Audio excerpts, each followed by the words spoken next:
كريتو أما بيانا إلا الله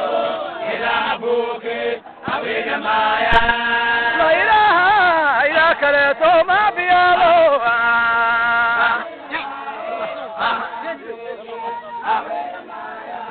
لا إله إلا كريتو أما بيانا إلا الله إلى أبوك أبيك مايا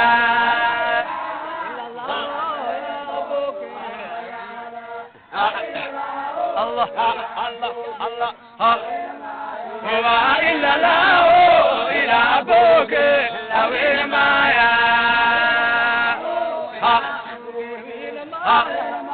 هو إلا الله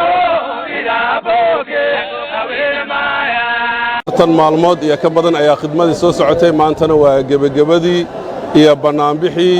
iyo dardaarankii sheekh iyo taariikhdiisii insha Allah tacaala looga hadli lahaa waxayna soo socotay ziyaarta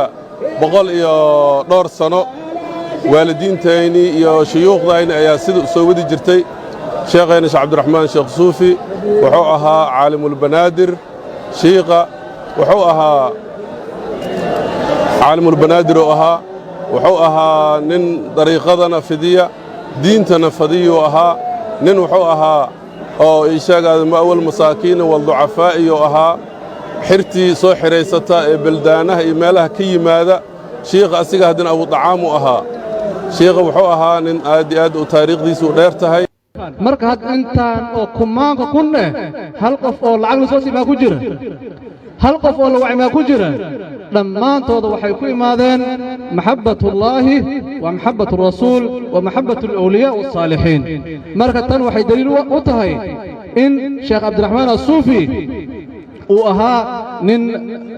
mujaddid diin ah marka nabigana waxaa dhaxlay culimadii oo Sheekh Cabdiraxmaan As-Suufi iyo amtaashiisa ahaa al-ulamaa'u